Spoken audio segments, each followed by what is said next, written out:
సిరిసిల్ల జిల్లాకు సంబంధించి తంగలపల్లి మండలం తాడూరు గ్రామంలో ఉన్న 19వ తారీఖు నాడు మధ్యాహ్నం 19వ తారీఖు మధ్యాహ్నం 11 గంటల సమయంలో ప్రమాదవశాత్తు పూర్తిగా తాడి చెట్లు ఈత చెట్లన్నీ కూడా దగ్ధం కావడం జరిగింది. దాదాపు 300 తాడి చెట్లు 100 ఈత చెట్లు, దాదాపు 50 కుటుంబాలు ఈ తాడి చెట్లు ఈత చెట్లపై ఆధారపడి ఉన్నాయి.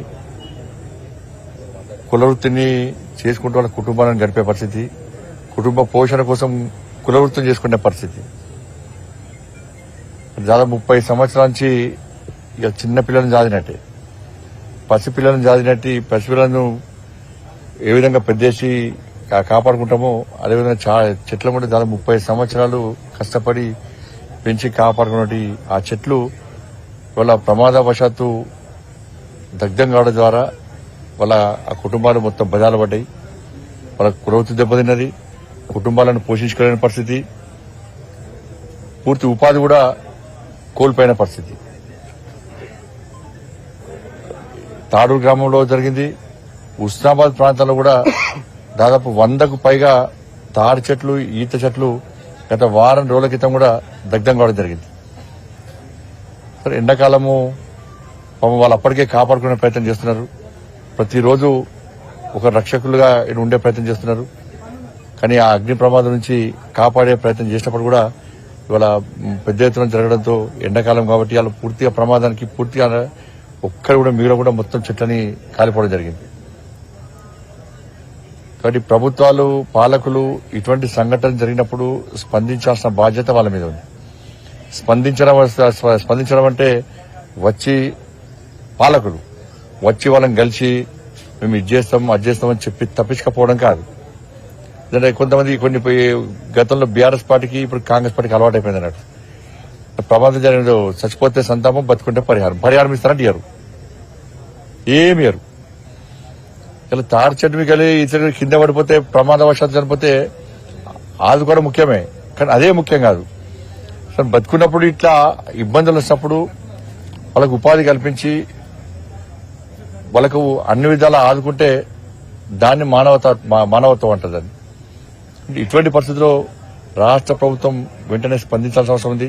మళ్ళీ దీని కూడా మొన్ననే ప్రభుత్వం వచ్చింది, 3 నెలల ఇప్పుడే విమర్శిస్తే ఎట్లా, ఇప్పుడే అది చెప్పిరాలి. ప్రమాదం అనుకోకుండా వచ్చిన ప్రమాదం, అనుకోకుండా ప్రమాదం వచ్చినప్పుడు ప్రజలు ఇబ్బంది పడ్డప్పుడు స్పందించి వాళ్ళని ఆదుకోవాల్సిన బాధ్యత పాలకుల మీద ఉంటుంది.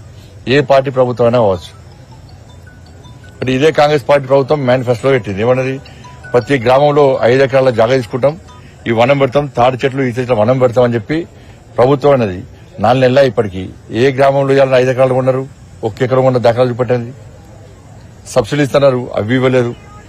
ఏమి లేకుండా ఇవాళ వాళ్ళని ఆదుకునే ప్రయత్నం చేయకుంటే ప్రభుత్వం మీద పాలకుల మీద ప్రజలకు విశ్వాసం పోతుంది. వాళ్ళు కేవలం కులవృత్తి మీద ఆధారపడాలి. కులవృత్తే డేంజర్. వాళ్ళ పైకి ఎక్కి దిగడం అంటే మామూలు విషయం కాదు. అయినప్పుడు కూడా కులవృత్తిని ప్రోత్సహించుకోవాలని చెప్పి ఆలోచనతో ఈరోజు వాళ్ళు దాని మీద ఆధారపడి నివసిస్తున్నారు. కాబట్టి 30 సంవత్సరాలుగా పెంచిన చెట్లు దగ్ధం కావడంతో ఒక తరం మొత్తం ఇవాళ వాళ్ళ జీవితాలు మొత్తం నాశనం, ఒక తరం మొత్తం. కాబట్టి ఇటువంటి పరిస్థితుల్లో వాళ్ళు ఆదుకోవాల్సిన బాధ్యత ఉంది. గత ప్రభుత్వం ఏ విధంగా చేసిందో ఈ ప్రభుత్వం అది చేస్తున్నది. గత ప్రభుత్వం ఏం చేసింది, తాడి చెట్ల దగ్గర ఈత చెట్ల దగ్గర డ్రంక్ అండ్ డ్రైవ్ టెస్ట్ పెడుతుంది. ఎందుకంటే వైన్స్ దగ్గర నుంచి కమిషన్లు వస్తాయి, బార్ల దగ్గర కమిషన్లు వస్తాయి. మళ్ళీ సేమ్ అదే జరుగుతూ ఉన్నది.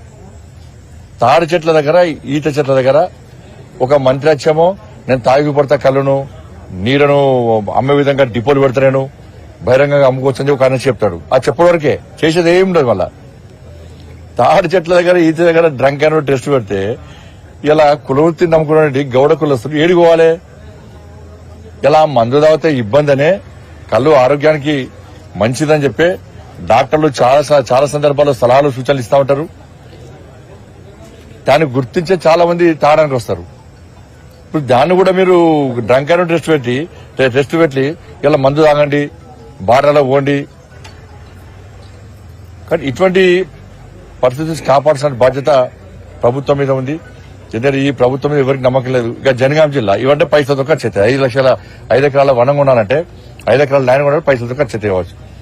మరి జనగాం జిల్లాకు ఇలా గౌడులతో పాటు ఈ తెలంగాణ సమాజానికి ఒక ఆత్మ గౌరవ ప్రతీక ఎవరు? సర్దార్ సర్వాయి పాపన్న. ఇలా మొఘల్ సామ్రాజ్యాన్ని కూకటి వేలతో పెకిలించి వాళ్ళ అందరి కాపాడేటువంటి పేద ప్రజలకు హక్కుల కోసం కాపాడేటువంటి గొప్ప వ్యక్తి సర్దార్ సర్వాయి పాపన్న. ఆయన పేరు పెడతా అన్నారు జనగాం జిల్లాకు. అదన్న పైసలు ఖర్చు అవుతుందా? ఎవరు అడ్డుకున్నారు? ఎవరు వద్దన్నారు? ఆ పేరు ప్రకటించుకోవడానికి కారణం ఏంది? మీరే ఎన్నికల పడిపోయారు. జనగాం జిల్లాకు సర్దార్ సర్వాయి పాపన్న పేరు పెడతామని చెప్పి గౌడ్ల ఓట్లు అన్ని ఎంచుకున్నారు. ఇలా ఏమైంది ఇవాళ? కాబట్టి ప్రభుత్వము ఒక్కసారి ఇచ్చినటువంటి హామీలను నెరవేర్చుకోవాల్సిన బాధ్యత వాళ్ళ మీద ఉంది. ఓట్ల కోసము వాళ్ళ ప్రజల యొక్క మనోబలం దెబ్బతీసి ఓట్ల కోసం కక్కుర్తిపడి వాళ్ళ అదే చివరిగా మాకు ఏ ఓట్లు వేసుకునే తర్వాత మాకు ఏం అవసరం లేదనుకుంటే ప్రజలు ఏ సమయంలో గుణపడని చెప్పడం ఆ సమయంలో గుణపడి చెప్తారు. కానీ ఇప్పటికైనా ఈ దగ్ధమైనటువంటి తాడి చెట్లు ఈత చెట్ల ఆ కుటుంబాలను ఏదో దగ్ధమై నష్టపోయారో ఆ కుటుంబాలకు ఉపాధి కల్పించాల్సిన బాధ్యత ఉంది. నెక్స్ట్ ఈ కులవృత్తిని ఏ విధంగా ముందుకు తీసుకుపోవాలో దాని విషయంలో చర్యలు తీసుకోవాల్సిన బాధ్యత ఉంది. వాళ్లకు ఆర్థికంగా నష్టపరిహారం ఇవ్వాల్సిన బాధ్యత ప్రభుత్వం మీద ఉంది. కాబట్టి వెంటనే స్పందించాల్సిందిగా రాష్ట్ర ప్రభుత్వాన్ని డిమాండ్ చేస్తున్నాం.